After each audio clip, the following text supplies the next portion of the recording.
Hello and welcome to book review series at Books for Tanmay. The book which I am going to review for you all today is Radical Recovery Peer Support by the author Dakota Fisher. Part 1. What is the book about? This book, Radical Recovery Peer Support, is essentially a guide to a program that uses peer support to foster wellness and personal growth. Now, what makes it stand out is how the author incorporates first person inspirational passages to connect recovery concepts with real life experiences. The core of the program involves group sessions, which is designed to be flexible, allowing for both in person and online participation. This book outlines different versions of the program to cater to specific needs. One version is tailored for individuals navigating recovery after a criminal history. Another, RRPS University, addresses the challenges of education, such as overcoming educational neglect or pursuing further education while managing mental health issues. Of course, the original RRPS program focusing on general recovery from distressing situations, troubling thoughts, and promoting overall well. Part 2. My reading experience with the book. My reading experience going through this book, I was struck by how it systematically introduces key concepts. It delves into models like the linear growth model and parallel recovery concepts, providing a theoretical framework for understanding the recovery journey.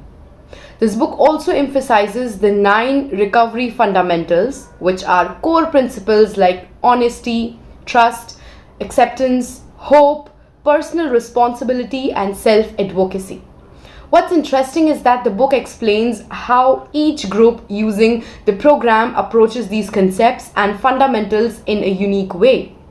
And I found the explanation of linear growth model particularly very insightful. It acknowledges that recovery isn't always a linear process, with progress often occurring alongside setbacks. The book stresses that consistent participation in programs like Radical Recovery Peer Support can lead to stability and wellness over time. The book also highlights the use of homework questions, which is a common element in cognitive behavioral therapy (CBT) programs. These assignments are designed to reinforce the program's goals. Additionally, the first person passages in the book often illustrate how changes in thinking can lead to improved outcomes. So I would say very insightful and very rational production. Part 3. Why do I recommend this book?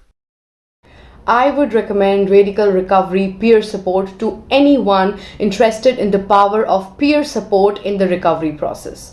It provides a structured framework for facilitating personal growth and wellness.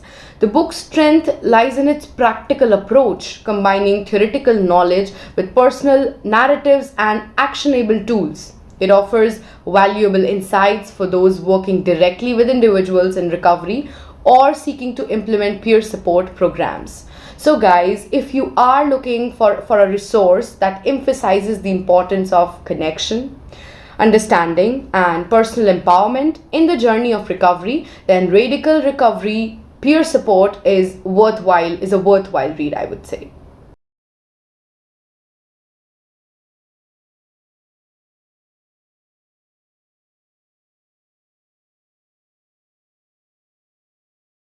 Many of us have baggage.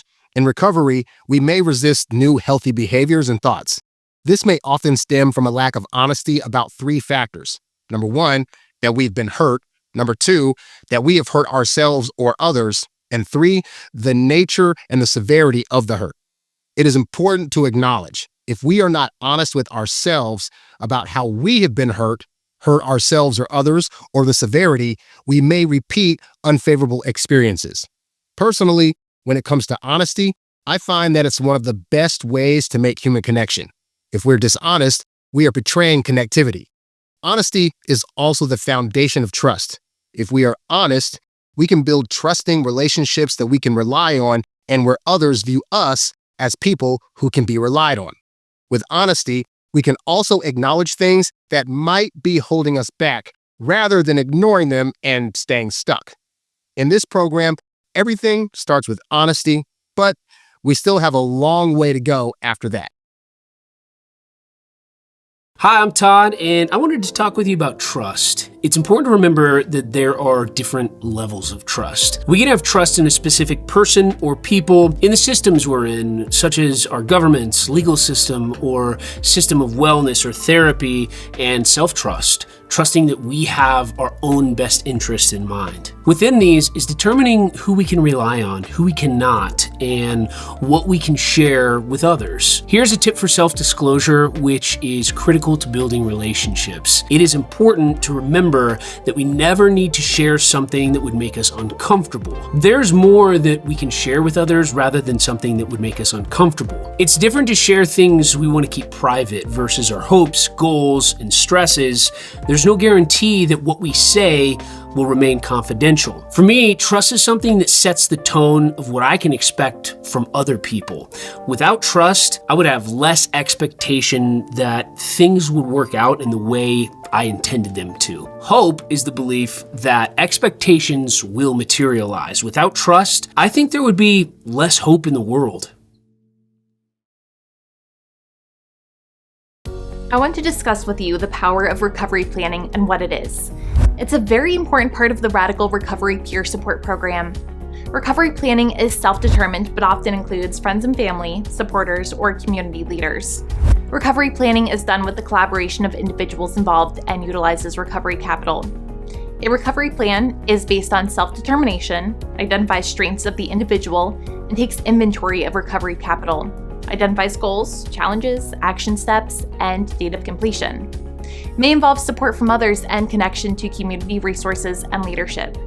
Needs to be evaluated and measured for progress. Criteria for evaluation should come from the person creating the plan and should be considered before action if possible. Personally, I think these things are so important because a recovery plan is a way to familiarize ourselves with our objectives and requirements and decide how things need to be done. We are here now to discuss some important features of personal responsibility. Some situations may be out of our control or cause discomfort for us. If we are having a hard time fulfilling responsibilities because of obstacles, things outside our control, or things we need or are worried about, we can ask how much control we have over these situations and if we are doing everything we can within the control we have. To get back on track, we can follow a recovery plan that involves a daily plan or plan for things we need to do most days. A plan of things we need to do every now and then. A plan for achieving big goals. Plans might include a way to provide for ourselves and elements of self-care. If we're developing a recovery plan, it is important to first list things we struggle with, things that need the most attention, or that create new responsibilities for us. A recovery plan is a way to familiarize ourselves with our objectives and requirements and decide how things need to be done. Personal responsibility may involve creating goals that improve our lives and our success. For information on how to help someone with their goals, refer to the section of the RRPS Recovery and Mentorship Guide titled Motivational Interviewing and Recovery Planning. Personally, I find this incredibly important because we ourselves may be the only people with our best interest in mind. Sometimes we're the only person in our corner, and if we don't do it for ourselves, no one else will. We hope you have enjoyed this video. Our program has been reviewed, scrutinized, and approved as a whole health program. It covers many areas of wellness. It's not just a great CEU program offering many benefits for supporters of all kinds.